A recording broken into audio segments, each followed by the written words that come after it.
La guerra en Medio Oriente marcó a la humanidad y este 2025 no quedó exento de la violencia y la deshumanización. La guerra en la Franja de Gaza volvió a ocupar el centro de la escena internacional con miles de víctimas civiles, una devastación humanitaria sin precedentes y un conflicto que lejos estuvo de encontrar una salida política. Bienvenidos, bienvenidas. Esto es Enfoque con Alejandra Patrone, hoy con dos invitados especiales. Martín Martinelli, experto en Medio Oriente, y Rubén Elías, integrante de la Comisión de Apoyo al Pueblo Palestino. El enfrentamiento entre Israel y Palestina no solo dejó imágenes de destrucción, sino que también reconfiguró alianzas, profundizó tensiones regionales y expuso una vez más los límites de la comunidad internacional para frenar la violencia. Comenzamos con Martín Martinelli, doctor en Ciencias Políticas. Enfoque. Una mirada profunda y decolonial a los hechos más importantes de nuestra historia. A sabiendas de que lo que sucede con Estados Unidos es que está en un declive en algunos aspectos económicos, por ejemplo, en la producción de manufacturas y al mismo tiempo la exportación.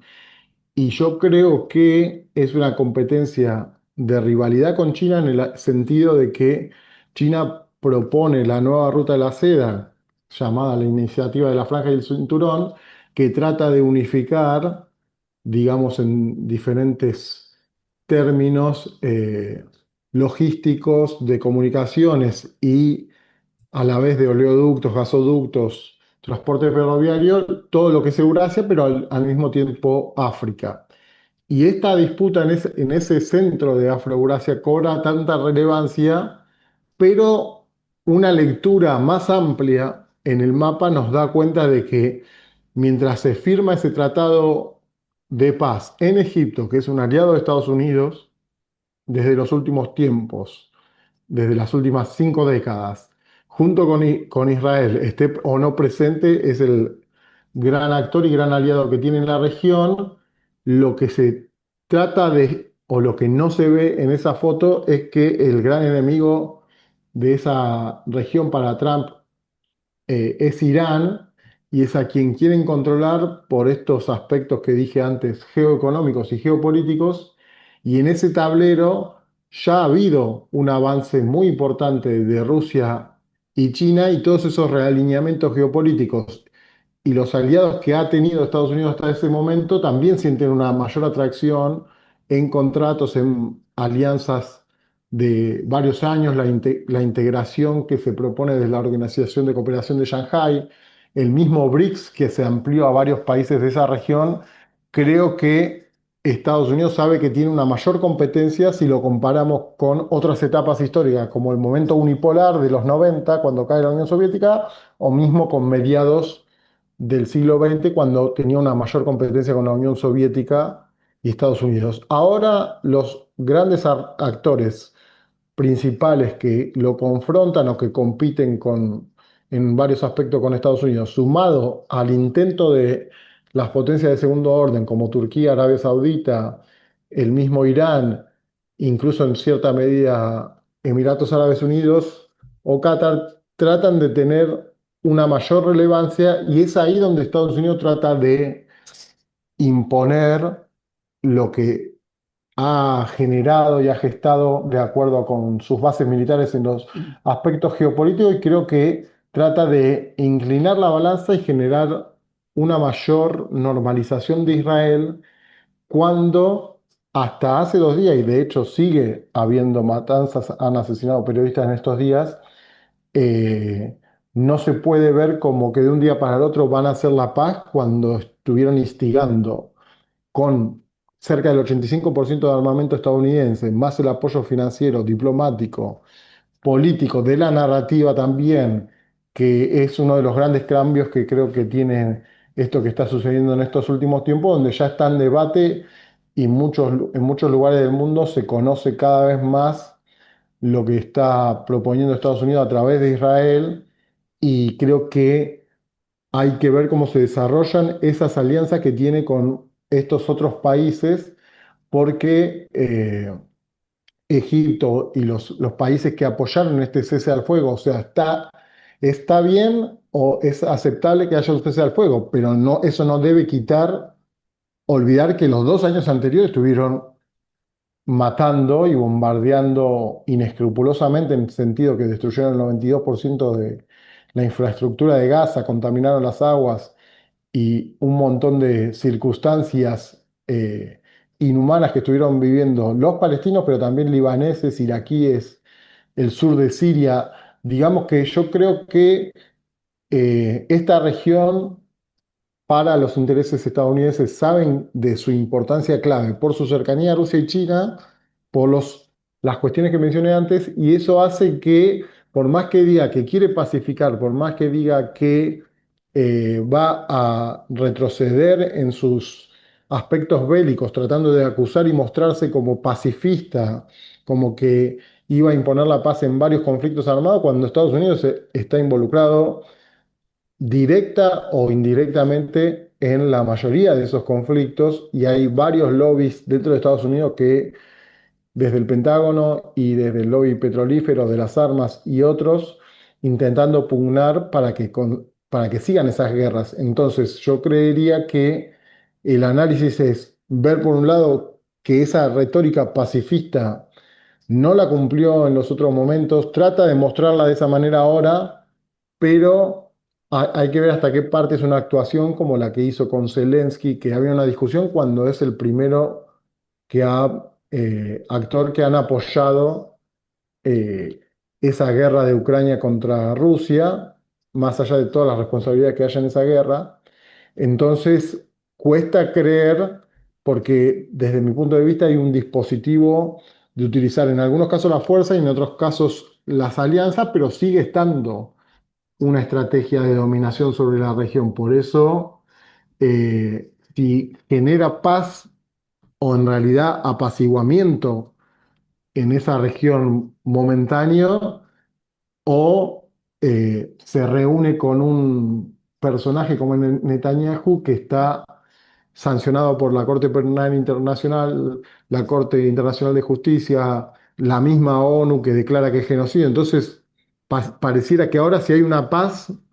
se olvida todo lo que pasó en estos años, en estos últimos 2 años para la gente, pero si uno rastrea más atrás, ve que esto lleva por lo menos 35 años, lleva más tiempo, pero de manera más indiscriminada desde que cayó la Unión Soviética. Martín, y como se vienen dando los hechos y desde tu experiencia como historiador, con lo que está sucediendo, Israel va a lograr salir ileso de lo que ha causado en Palestina en estos años de guerra y las violaciones sistemáticas a los derechos humanos? Yo creo que la apuesta tan importante, tan intensificada que tuvo con la guerra, al traspasar tantos límites que están sancionados de diferentes formas, desde generar esta cuestión de asesinar a través del hambre, creo que eso va a tener repercusiones, primeramente en la imagen internacional de Israel, y segundo hay que ver si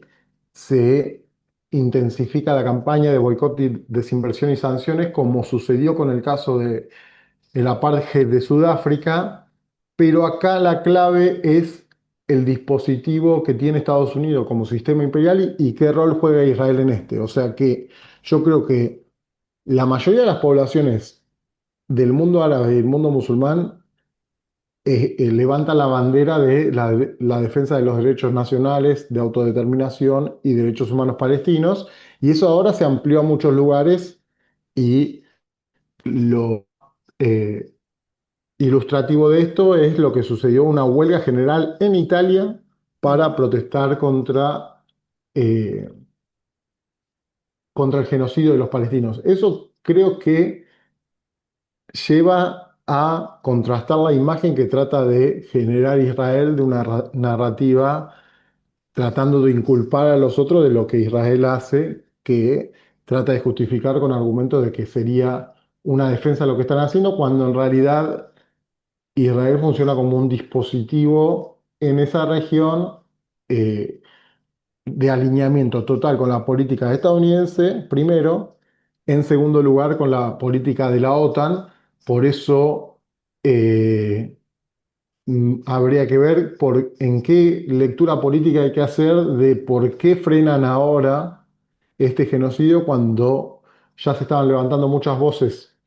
desde abajo en la política europea y las sanciones que hubiese habido, que no llegó a haber en la FIFA, en la misma Unión Europea, que afectaría el comercio israelí y todo el sostén que vienen teniendo esos aliados con los reconocimientos e incluso al Estado palestino, parecería que varias cosas cambiaron. No puedo avisorar que iba a cambiar específicamente, pero sí creo que es una señal muy fuerte el nivel extremo de genocidio, no solo genocidio, sino la forma que fue ejecutado. Por supuesto, todos los genocidios son injustificables para mi punto de vista, pero la forma en que lo practicó y la forma, digamos, tan extrema, como digo, sobrepasando una serie de límites, hace dar cuenta que en algún sentido se ve que peligra, digamos, su rol o su control hegemónico en la región, que ha venido destruyendo todos los enemigos de ese país a nivel político y geopolítico, pero esta zona tiene la particularidad de que tiene conexiones con todo el resto de África y Europa, pero tiene una condición que yo creo que es el capitalismo fósil, que mientras las energías petrolífera y gasífera tengan un protagonismo tan grande en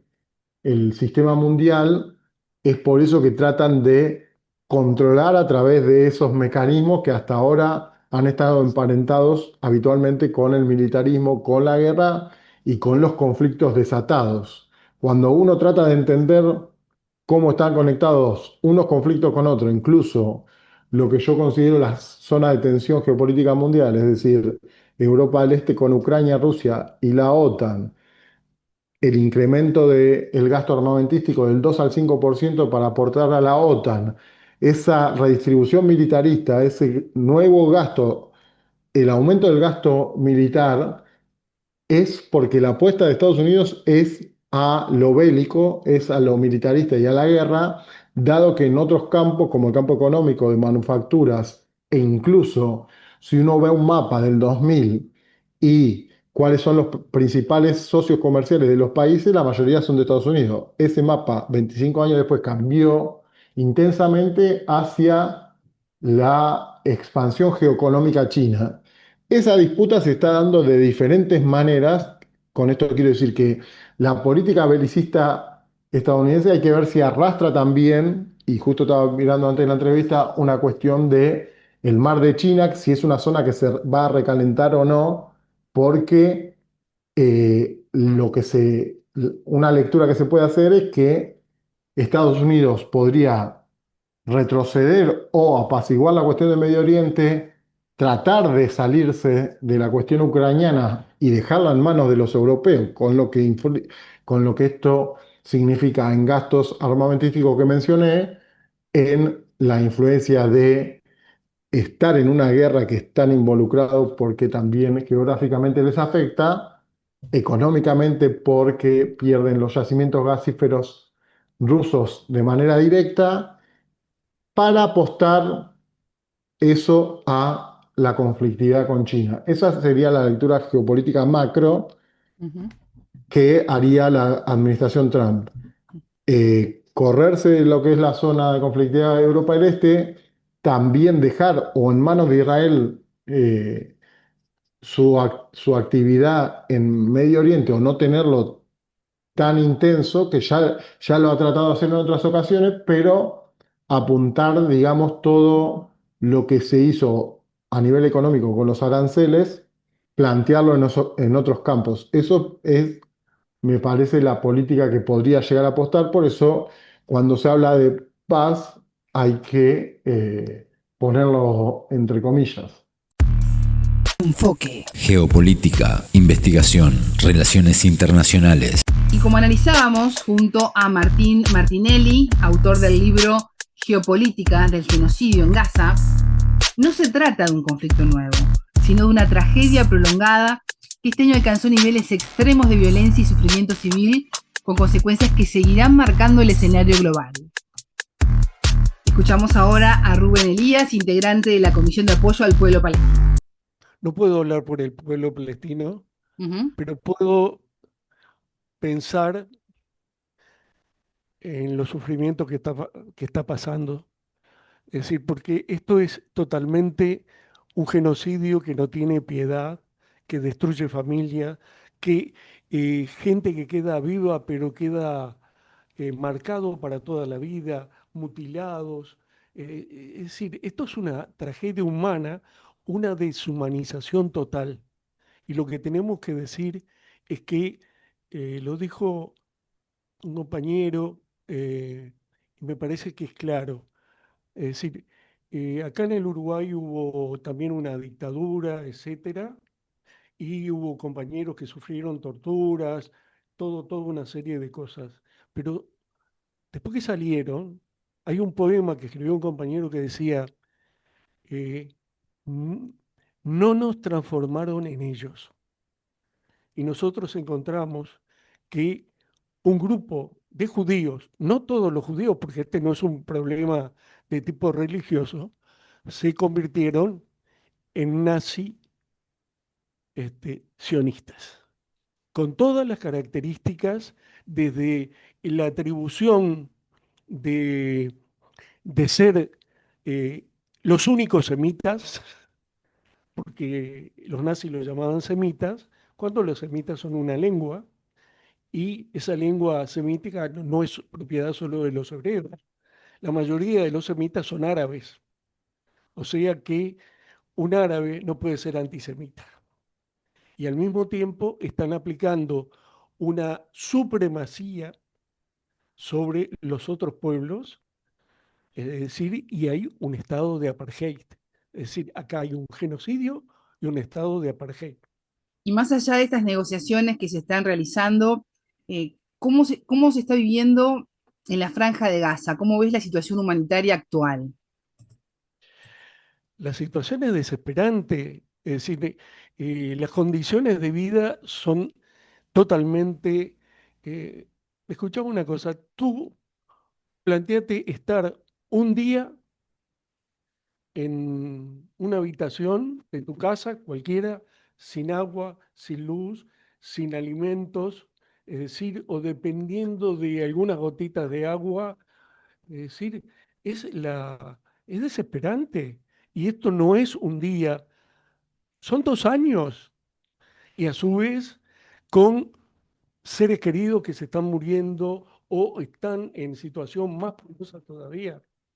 Es decir, es un sufrimiento continuo. Es decir, es horrible, es asesino, es criminal, es inhumano. El que siente y hace eso no merece ser considerado un ser humano. Han perdido la humanidad. Y el problema es que el mundo no puede perder la humanidad. Nosotros lo que estamos defendiendo, apoyando a Palestina, es el derecho a comportarnos humanamente. No estamos haciendo nada extraordinario, por comportando como seres humanos, solidarizándonos con seres humanos que están sufriendo un castigo inconcebible y totalmente despótico, sin fundamento ninguno, más allá de algunas teorías este, supremacistas y el proyecto, porque también hay que plantear que esto es un proyecto y no concentrarnos solamente en lo que tenemos acá. Lo que se está planteando el grupo dominante en Israel es la construcción de un mítico reino o Estado que abarcaría no solo Palestina, sino que abarcaría Siria, el Líbano y todo eso. Y encontramos que a su vez, en este momento, hay, no es solo Gaza, también está sucediendo con el Líbano, está sucediendo en Siria, está sucediendo en Yemen, donde van a bombardear Yemen, han intentado y han atacado a Irán, perdón. Es decir, están haciendo tratando de construir ese mítico Israel a costa de la humanidad. Así teníamos a Rubén Elías, integrante de la Comisión de Apoyo al Pueblo Palestino. Enfoque.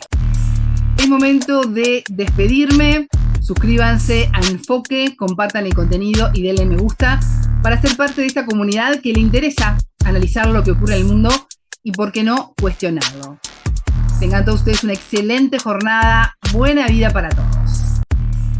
Enfoque. Geopolítica, investigación, relaciones internacionales. Enfoque. Una mirada profunda y decolonial a los hechos más importantes de nuestra historia.